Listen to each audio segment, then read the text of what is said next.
Hello दोस्तों, welcome. आज हम फिजिक्स के एक ऐसे चैप्टर में घुसने वाले हैं जो हमारी मॉडर्न दुनिया की नींव है, मूविंग चार्जेस एंड मैग्नेटिज्म। इसका सेंट्रल आइडिया पता है, बहुत ही सिंपल है। जब भी कोई भी चार्ज मूव करता है, चाहे वो एक वायर में बहता हुआ करंट हो या एक अकेला इलेक्ट्रॉन, वो अपने आसपास एक इनविजिबल फील्ड बना देता है और इसी फील्ड को हम कहते हैं मैग्नेटिक फील्ड। मतलब सीधा सा हिसाब है, मोशन से पैदा होता है मैग्नेटिज्म। इस पूरे एक्सप्लेनर में हम इसी फैंटास्टिक कनेक्शन को एक्सप्लोर करेंगे, आम बेसिक फोर्स से लेकर उन कमाल की मशीन्स तक जो इस प्रिंसिपल पर चलती हैं। तो चलिए शुरू करते हैं। तो चलो देखते हैं कि इस चैप्टर में हम क्या-क्या कवर करने वाले हैं। हम आएंगे बेसिक्स से, स्टार्ट करेंगे। इलेक्ट्रिक और मैग्नेटिक फील्ड्स को आमने सामने रखकर कंपेयर करेंगे। फिर हम मैग्नेटिक फोर्स की ताकत को समझेंगे और देखेंगे कि ये बेचारे चार्ज्ड पार्टिकल्स को कैसे नचाती है। उसके बाद हम सीखेंगे कि करंट से मैग्नेटिक फील्ड को कैलकुलेट कैसे करते हैं, और इसके लिए हमारे पास दो मास्टर टूल्स हैं, बायो-सावर्ट लॉ और एम्पियर्स लॉ। फाइनली इन सारे कॉन्सेप्ट्स को हम रियल लाइफ में देखेंगे, मोटर्स में, गैल्वेनोमीटर में, साइक्लोट्रॉन में, और एंड में कुछ इंपॉर्टेंट न्यूमेरिकल सॉल्व करके अपनी अंडरस्टैंडिंग को बिल्कुल रॉक सॉलिड बना लेंगे। तो सबसे पहला और सबसे बड़ा सवाल, इलेक्ट्रिसिटी और मैग्नेटिज्म, इनका आपस में क्या रिश्ता है? सदियों तक लोग इन्हें दो बिल्कुल अलग अलग फोर्सेस मानते थे। फिर 1820 में एक साइंटिस्ट थे, हंस क्रिश्चियन ऑर्स्टेड। वो एक लेक्चर दे रहे थे और उनकी टेबल पर एक वायर पड़ी थी जिसमें से करंट बह रहा था और पास में ही एक कंपास रखा था। जैसे ही उन्होंने करंट ऑन किया, उन्होंने देखा, अरे कंपास की सुई हिल गई। ये एक एक्सीडेंट था, अ प्योर एक्सीडेंट, लेकिन एक ऐसी डिस्कवरी थी जिसने दुनिया बदल दी। इसने पहली बार प्रूव किया कि एक मूविंग चार्ज यानी करंट अपने आसपास एक मैग्नेटिक फील्ड बनाता है। यही वो लिंक है जो इस पूरे चैप्टर की जान है। ओके, चलो इन दोनों फील्ड्स को कंपेयर करते हैं। इलेक्ट्रिक फील्ड, ई से तो हम सब फेमिलियर हैं। इसका सोर्स कौन है? एक स्टैटिक यानी आराम से बैठा हुआ चार्ज, और ये किसी भी चार्ज पर फोर्स लगाती है, चाहे वो रुका हो या चल रहा हो, इसको कोई फर्क नहीं पड़ता। लेकिन मैग्नेटिक फील्ड यानी बी थोड़ी, कह सकते हैं, नखरे वाली है। इसका सोर्स हमेशा एक मूविंग चार्ज या करंट ही हो सकता है। रुका हुआ चार्ज, नो मैग्नेटिक फील्ड, और इसकी फोर्स भी सिर्फ मूविंग चार्जेस पर ही लगती है। अगर एक चार्ज मैग्नेटिक फील्ड में चुपचाप बैठा है, V = 0, तो उस पर कोई मैग्नेटिक फोर्स नहीं लगेगी, 0। आप फॉर्मूला में खुद देख लो, F = Q V × B। अगर V 0 है तो फोर्स F भी 0 हो जाती है। यही इन दोनों का सबसे बड़ा फंडामेंटल डिफरेंस है। अब आप शायद सोच रहे होंगे कि ये सब पढ़ना जरूरी क्यों है? तो जरा अपने आसपास देखो, आपके घर का पंखा, वॉशिंग मशीन की मोटर, आपके फोन का स्पीकर, हॉस्पिटल्स में लाइफ सेविंग MRI मशीन्स, ये सब, लिटरली सब कुछ इसी चैप्टर के प्रिंसिपल्स पर काम करता है। स्पीकर्स में एक current carrying coil magnetic field की वजह से आगे पीछे वाइब्रेट करती है और साउंड पैदा करती है। MRI मशीन्स तो पावरफुल मैग्नेटिक फील्ड्स यूज करके बॉडी के अंदर तक झांक लेती हैं। और हाँ, अगर आप स्टूडेंट हैं तो इस चैप्टर को तो घोल के पी जाओ। बोर्ड एग्जाम्स हो या JEE और नीट, ये सबसे हाई वेटेज टॉपिक्स में से एक है। तो मतलब साफ है, ये कॉन्सेप्ट्स प्रैक्टिकल लाइफ और एग्जाम्स दोनों के लिए एक्सट्रीमली इंपॉर्टेंट है। चलिए अब उस फोर्स की कुंडली निकालते हैं जो एक चार्ज फील करता है। इमेजिन करो, एक ऐसी जगह है जहां इलेक्ट्रिक फील्ड भी है और मैग्नेटिक फील्ड भी। अब इस जगह में एक चार्ज पार्टिकल एंटर करता है। ऐसे में उस बेचारे पर दोनों फील्ड्स फोर्स लगाएंगी। उस पर लगने वाली इस टोटल या नेट फोर्स को ही हम कहते हैं Lorentz force, scientist Hendrik Lorentz के नाम पर। लॉरेंस फोर्स का फॉर्मूला है F = QE + QV × B। इसका पहला हिस्सा QE, यह तो है इलेक्ट्रिक फोर्स, जिसके बारे में हम पहले ही पढ़ चुके हैं। हमारा पूरा फोकस है इसके दूसरे हिस्से पर, द मैग्नेटिक फोर्स, जिसे हम FM से लिखते हैं। सो FM = QV × B। यहाँ V चार्ज की वेलोसिटी है और B मैग्नेटिक फील्ड। अब ये जो V × B है, ये क्रॉस प्रोडक्ट है। इसका मतलब ही यही है कि जो फोर्स F लगेगी, उसकी डायरेक्शन वेलोसिटी V और मैग्नेटिक फील्ड B दोनों के प्लेन के परपेंडिकुलर होगी। और अगर इसका मैग्नीट्यूड निकालना हो तो फॉर्मूला है F = QVB sin थीटा, जहां थीटा V और B के बीच का एंगल है। फोर्स एक वेक्टर क्वांटिटी है तो मैग्नीट्यूड के साथ डायरेक्शन भी आएगा। पर डायरेक्शन पता कैसे करें? इसके लिए एक सुपर हैंडी टूल है, द राइट हैंड रूल। चलो मेरे साथ करो। अपना राइट हैंड उठाओ, अपने अंगूठे यानी थंब को वेलोसिटी V के डायरेक्शन में रखो। अपनी सारी उंगलियों को मैग्नेटिक फील्ड B के डायरेक्शन में पॉइंट करो। अब आपकी हथेली यानी पाम जिस डायरेक्शन में धक्का देगी, वही है मैग्नेटिक फोर्स FM की डायरेक्शन। Let's try it. अगर वेलोसिटी राइट में है और बी फील्ड ऊपर की तरफ, तो फोर्स आपकी स्क्रीन से बाहर आएगी। याद रखना, ये रूल पॉजिटिव चार्ज के लिए है। और ये एक बहुत ही इंपॉर्टेंट सवाल है, यहाँ पर सबसे ज्यादा गलतियां होती हैं। अगर चार्ज पॉजिटिव के बजाय नेगेटिव हो, जैसे कि एक इलेक्ट्रॉन, तब क्या होगा? It's really simple. आप पहले उसे पॉजिटिव चार्ज मानकर राइट हैंड रूल से डायरेक्शन निकाल लो।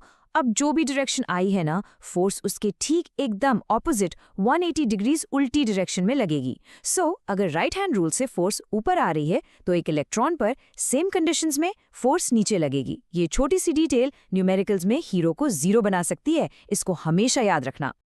चलो अब दो स्पेशल केसेस देखते हैं जो सीधे सीधे F is equal to QVB sine theta से निकलते हैं।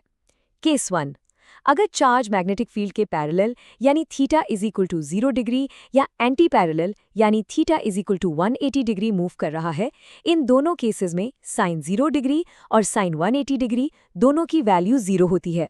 इसलिए फोर्स भी क्या होगी? 0। मतलब अगर आप एक चार्ज को मैग्नेटिक फील्ड की लाइन के अलोंग ही फायर कर दो, तो उस पर कोई मैग्नेटिक फोर्स नहीं लगेगी, वो बिना डिस्टर्ब हुए सीधा निकल जाएगा। केस 2, अगर चार्ज मैग्नेटिक फील्ड के अंदर परपेंडिकुलर यानी theta is equal to 90 degree enter करता है, तब साइन 90 की वैल्यू होती है 1, जो कि साइन फंक्शन की मैक्सिमम वैल्यू है। इसलिए इस केस में फोर्स मैक्सिमम लगती है। और कितनी? F is equal to QVB। तो अब हमें पता है कि मूविंग चार्ज पर फोर्स लगती है, लेकिन इस फोर्स की वजह से पार्टिकल का रास्ता कैसा होगा, यही हम अब एक्सप्लोर करेंगे। मैग्नेटिक फोर्स की एक बहुत ही अजीब प्रॉपर्टी है, ये हमेशा वेलोसिटी के परपेंडिकुलर होती है। अब सोचो, वर्क डन का फॉर्मूला क्या होता है? W equals FD cos phi। यहाँ फोर्स हमेशा वेलोसिटी यानी डिस्प्लेसमेंट के परपेंडिकुलर है, तो एंगल हुआ 90 डिग्री और cos 90 डिग्री होता है 0।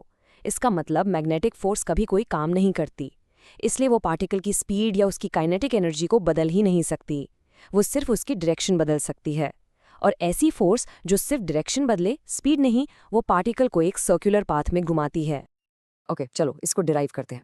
जब चार्ज फील्ड के परपेंडिकुलर 90 डिग्री एंटर करता है, तो उस पर मैक्सिमम फोर्स लगती है, F is equals to QVB। यही मैग्नेटिक फोर्स उसको गोल घुमाने के लिए जरूरी centripetal force FC is equals to mv²r बन जाती है। तो हम इन दोनों फोर्सेस को आमने सामने रख सकते हैं। QVB is equals to mv²/r। अब देखो, लेफ्ट साइड का V राइट साइड के v² से कैंसिल हो जाएगा। R को उधर ऊपर ले जाओ और QB को इधर नीचे ले आओ, हमें मिलेगा R is equals to mv divide by QB। ये बहुत ही पावरफुल फॉर्मूला है। mv क्या है? पार्टिकल का मोमेंटम। तो रेडियस मोमेंटम के डायरेक्टली प्रोपोर्शनल है। जितना भारी या तेज पार्टिकल, उतना बड़ा सर्कल, और रेडियस चार्ज Q और मैग्नेटिक फील्ड B के इन्वर्सली प्रोपोर्शनल है। जितना स्ट्रॉन्ग फील्ड, उतना टाइट छोटा सर्कल बनेगा। अब निकालते हैं टाइम पीरियड, यानी एक पूरा चक्कर काटने में पार्टिकल को कितना टाइम लगता है।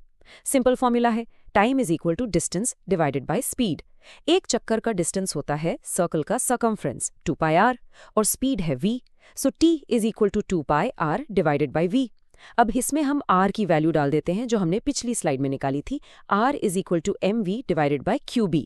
तो t बन जाएगा t is equal to 2πmv divided by qb divided by v। अब देखो, ऊपर नीचे v से v कैंसल और हमें मिलता है t is equal to 2πm divided by qb। और अब आने वाला है इस कहानी का सबसे बड़ा ट्विस्ट। देखो इस फॉर्मूला को, इसमें कहीं भी v या r नहीं है।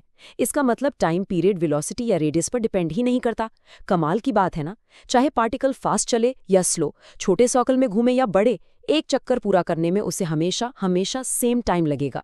इसी प्रॉपर्टी का यूज साइक्लोट्रॉन में होता है। लेकिन क्या हो अगर चार्ज न 0 डिग्री पर एंटर करे न 90 डिग्री पर, बल्कि बीच के किसी एंगल थीटा पर? ऐसे में हम वेलोसिटी v को दो हिस्सों में तोड़ देते हैं। एक कंपोनेंट मैग्नेटिक फील्ड के पैरेलल, जिसे हम v पैरेलल कहते हैं, v parallel is equals to v cos theta, और दूसरा कंपोनेंट फील्ड के परपेंडिकुलर, जिसे v परपेंडिकुलर कहते हैं, v perpendicular is equals to v sin theta. अब v पैरेलल वाले हिस्से पर तो कोई फोर्स नहीं लगेगी, तो इस वेलोसिटी से पार्टिकल सीधा आगे बढ़ता रहेगा, और v परपेंडिकुलर वाले हिस्से की वजह से वो गोल गोल घूमेगा। जब ये दोनों मोशन एक साथ होते हैं, पार्टिकल आगे भी बढ़ रहा है और घूम भी रहा है, तो उसका नेट पाथ क्या बनेगा? एक स्प्रिंग। इसे स्प्रिंग जैसे पाथ को हम हिलिक्स कहते हैं। ओके, अब तक हमने देखा कि given magnetic field moving charge पर क्या असर डालती है। अब हम गेम को रिवर्स कर रहे हैं। अब हम ये सीखेंगे कि एक मूविंग चार्ज यानी एक करंट अपने आसपास मैग्नेटिक फील्ड बनाता कितना है। उसके मैग्नीट्यूड और डायरेक्शन को कैलकुलेट करने के लिए फिजिक्स में हमारे पास दो बहुत पावरफुल टूल्स हैं, बायोट-सावर्ट लॉ और Ampere's law. Biot-Savart law magnetostatics का फंडामेंटल लॉ है, बिल्कुल वैसे ही जैसे कूलम्स लॉ इलेक्ट्रोस्टैटिक्स का है। ये लॉ पूरे वायर की फील्ड नहीं बताता, ये बताता है कि वायर के एक बहुत ही छोटे से नन्हे से टुकड़े एक करंट एलिमेंट आईडीएल की वजह से किसी पॉइंट पी पर मैग्नेटिक फील्ड डीबी कितनी होगी।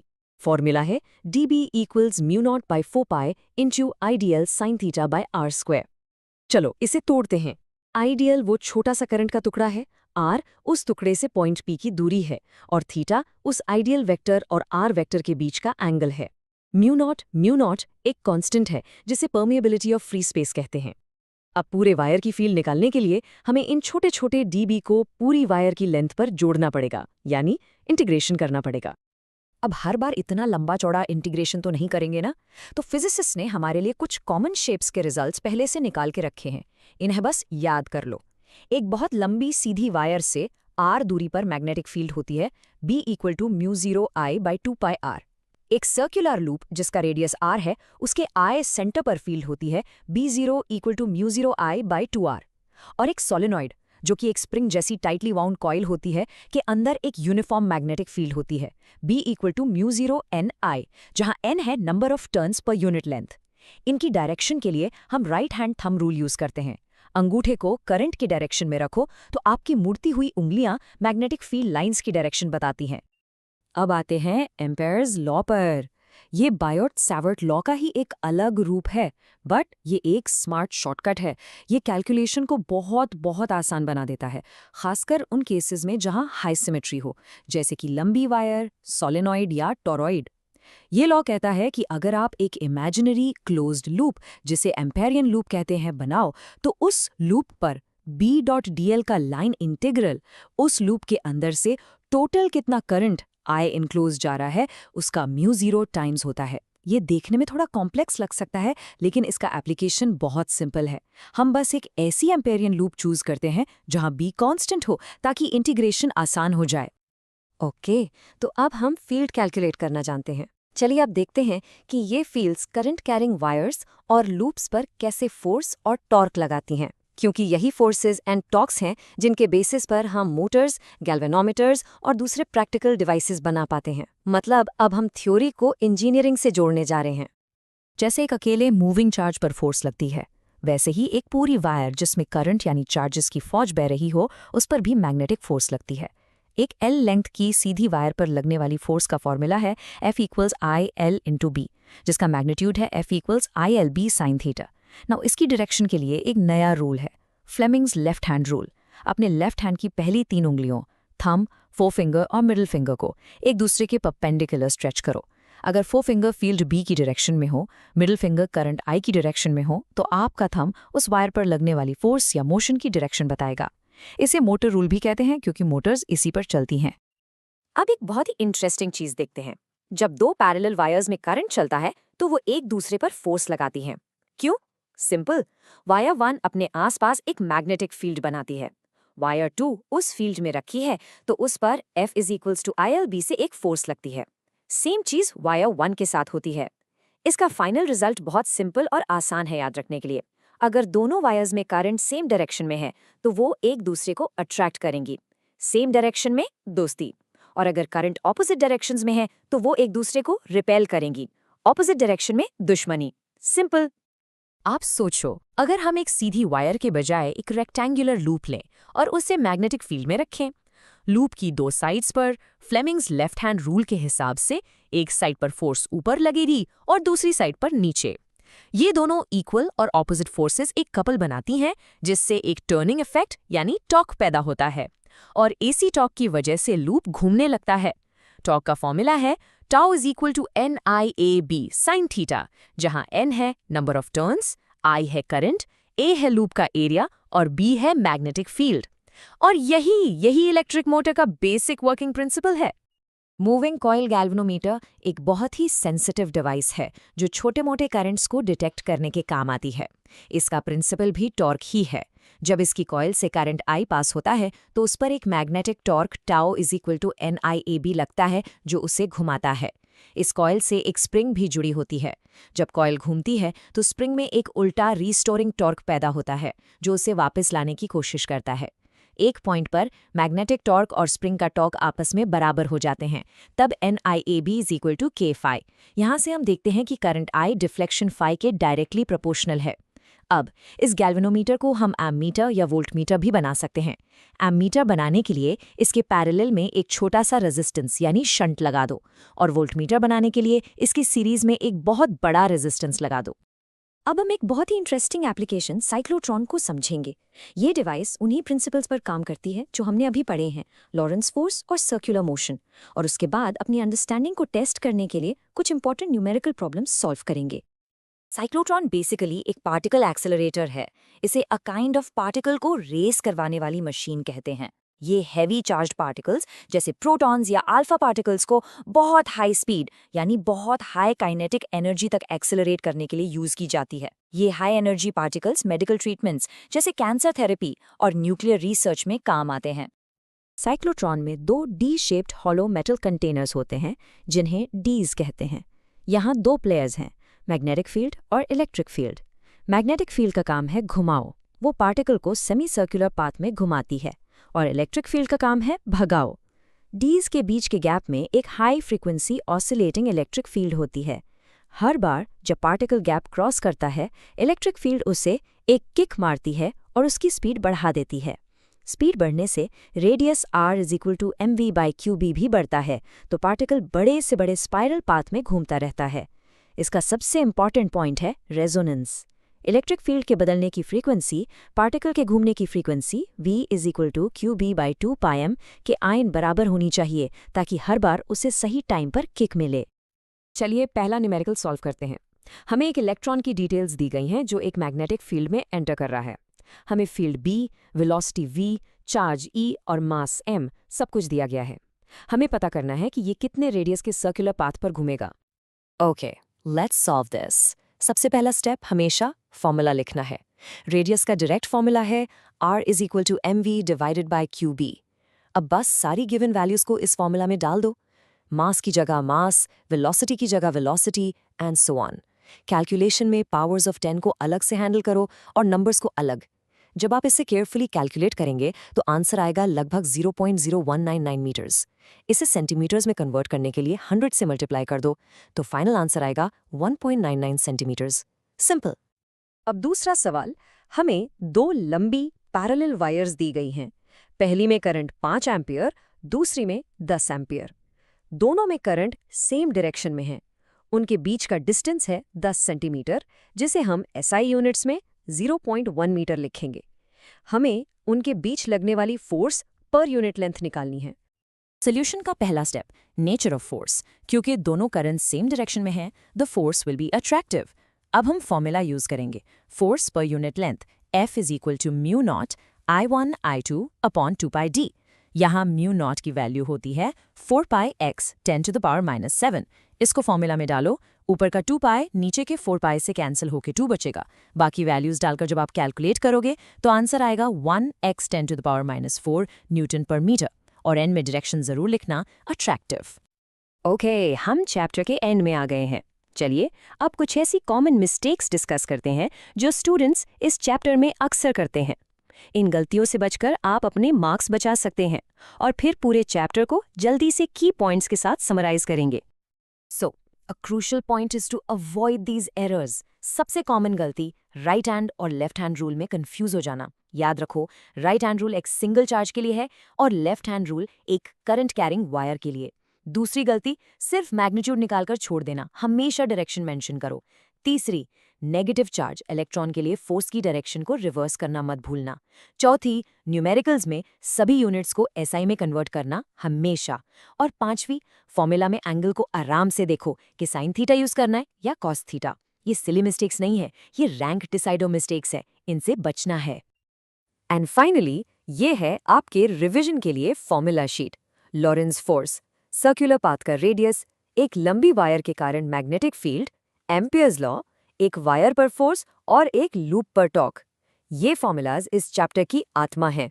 आप इनका एक स्क्रीनशॉट ले सकते हैं for quick revision.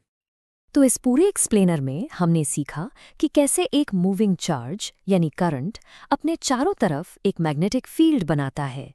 Motion creates magnetism. अब मैं आपके लिए एक सवाल छोड़कर जा रहा हूं।